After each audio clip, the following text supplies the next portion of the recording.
नमस्कार, मैं सुरेश चंद्र पंत। अगर आपके परिवार में किसी जातक का जन्म गंडांत में हुआ हो तो इस वीडियो को ध्यान से सुनें, यह आपके लिए है। और इसे पूरा सुनने के बाद उससे संबंधित उपाय भी अवश्य करें। इसमें सबसे पहले बताया जा सकता है कि गंडांत है क्या। गंडांत संधिकाल है, जॉइंट, जहाँ पर जल तत्व राशियों का अंतिम नक्षत्र और अग्नि तत्व राशियों का प्रारंभिक नक्षत्र मिलते हैं तो उस समय काल को गंडांत कहते हैं। इसमें आपको तिथि गंडांत, नक्षत्र गंडांत और अभुक्त मूल विशेषतया बताया जा रहा है। नंबर 1, तिथि गंडांत। पूर्ण तिथियों अर्थात पंचमी, दशमी, पूर्णिमा, अमावस्या भी गिन सकते हैं कि अंतिम दो घटी का मतलब अंतिम 48 मिनट।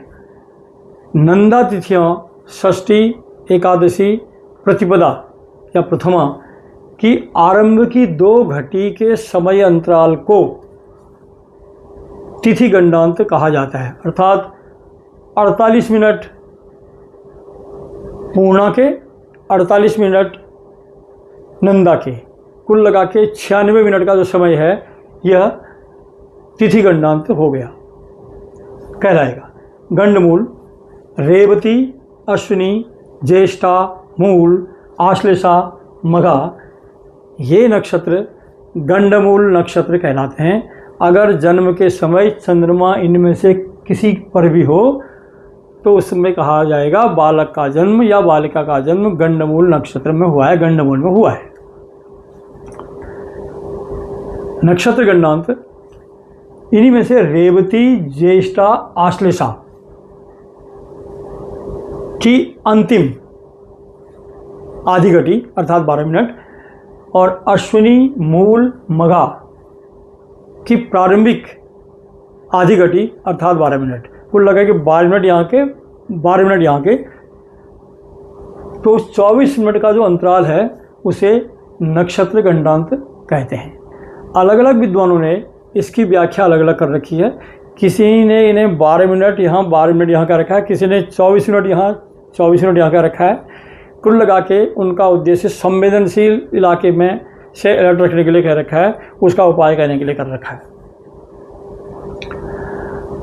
अभुक्त मूल ज्येष्ठा के अंतिम 2 घंटे और मूल के आरंभ के 3 घंटे 12 मिनट का समय अभुक्त मूल कहलाता है। यह सबसे ज़्यादा सेंसिटिव है, सबसे ज़्यादा अशुभ और कष्टप्रद है। इनमें किसी में भी गंडांत काल में शुभ कार्य आरंभ नहीं करना चाहिए।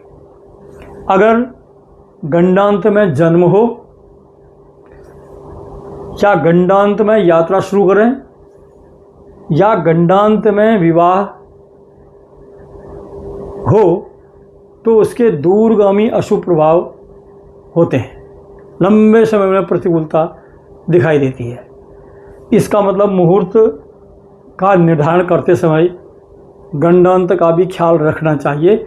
इस बात को आपने या हमने भी कहना चाहिए और मुहूर्त निर्धारण करने वाले को भी इस बात का ज्ञात होना चाहिए। और ये आपको बता दिया कि नक्षत्र गंडांत सबसे ज़्यादा प्रभावशाली होता है, उसके बाद लग्न गंडांत, फिर तिथि गंडांत। अब इसमें अगर नक्षत्र गंडांत में बालक का जन्म हुआ हो, अब जन्म तो हो गया, तो उपाय शास्त्र ने कह रखा है कि अगर नक्षत्र गंडांत या गंडमूल में जन्म हो तो एक तो नक्षत्र के देवता की पूजा होनी चाहिए, दूसरा चंद्रमा की पूजा होनी चाहिए। पूजा विधि विधान से शास्त्रोक्त तरीके से होगी या होनी चाहिए, उसे कोई जानकार व्यक्ति करेगा। लग्न गंडांत में जन्म होने पर लग्नेश ग्रह की पूजा होनी चाहिए। तिथि गंडांत में जन्म होने पर तिथि के स्वामी या तिथि के देवता की पूजा होनी चाहिए। अगर किसी तिथि का स्वामी ब्रह्मा है तो ब्रह्मा की पूजा, किसी के तिथि के स्वामी अगर अग्नि है तो अग्नि की पूजा, आदि आदि। जन्म नक्षत्र चरण फल, इन नक्षत्रों के गंडमूलों के जिस चरण में बालक का जन्म हुआ हो उसका क्या फल होता है, उसकी व्याख्या इस चार्ट से की जा रही है। ज़्यादा आप इसमें पढ़ सकते हैं। ज्येष्ठा को सबसे पहले बताएं, ज्येष्ठा सबसे ज़्यादा संवेदनशील है। अगर ज्येष्ठा के प्रथम चरण में बालक का जन्म होता है तो उसके जन्म होने पर उसके बड़े भाई को कष्ट होने की संभावना है। कष्ट सामाजिक हो सकता है, आर्थिक हो सकता है, आयु संबंधी हो सकता है, आदि आदि। दूसरे चरण में जन्म होने पर छोटे भाई के लिए प्रॉब्लम है, यही दिक्कत हो सकती है। उम्र संबंधी हो सकती है, स्वास्थ्य हो सकता है, आय हो सकती है, या जहाँ भी काम करता हो किसी प्रकार की समस्या आ सकती है। तीसरे चरण में होने पर मातृनाश अर्थात उस बालक के माँ को किसी भी प्रकार की समस्या पैदा हो सकती है।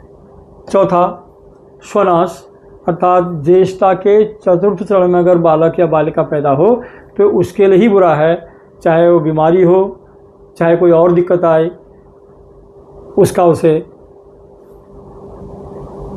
इनका हल में ढूंढना है। गंडांत या गंडमूल में जन्म होने पर शुभ फल चाहने वालों को उसकी शांति अवश्य करनी चाहिए। शास्त्र में कहा है या तो 12वें दिन नामकरण के जस्ट अगले दिन, नहीं तो कम से कम वही नक्षत्र रिपीट होता है 27वें दिन। नहीं उस दिन कर पाए तो कम से कम 1 साल के अंदर कर लें। फिर भी नहीं कर पाए तो 8 साल से पहले पहले या शांति अवश्य कर लेनी चाहिए। नहीं तो बालक केवल इसी कारण से लंबे समय में बिना किसी उसके परेशानी में पड़ सकता है, ऐसा शास्त्र का संकेत है। नक्षत्र का निर्धारण चंद्रमा से होता है। चंद्रमा जन्म के समय अगर रेवती में है तो गंडमूल में आ गया, तो चंद्रमा के द्वारा नक्षत्र का निर्धारण होगा। तिथि का निर्धारण सूर्य और चंद्रमा के बीच एंगुलर डिस्टेंस, कोणीय दूरी के द्वारा होता है। बता दें कि अमावस्या को सूर्य और चंद्रमा 1 ही डिग्री 0 डिग्री पर होते हैं। अब अगले दिन चंद्रमा तेज चलता है तो चंद्रमा चल के जब उनके बीच की दूरी 12 डिग्री हो जाती है तो एक तिथि, अगले दिन बल्कि 24 डिग्री हो गई तो दूसरी तिथि। इसका मतलब तिथि चंद्रमा और सूर्य के बीच की कोणीय दूरी है, सब समय ही है। लग्न के समय जो भी राशि पूरब में उदय हो रही हो वही लग्न कहलाता है।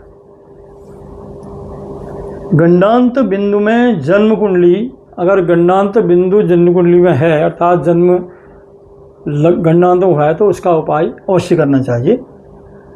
ये उपाय करने की परंपरा है, परंपरा शास्त्र के द्वारा दी जाती है, तो बताया भी शास्त्र के अनुसार ही जा रहा है। आशा है आपको बात क्लियर भी होगी। अगर आपको जरा भी सीखने को कुछ मिला हो तो इसे शेयर करें, लाइक करें और सब्सक्राइब करें। और अगले इसमें कहीं पर कुछ कमी दिखाई दे या और आपको कोई आवश्यकता हो तो अवश्य बताएं, ताकि अगले वीडियो में और ऊर्जा के साथ उस कमी को पूरा किया जा सके। धन्यवाद।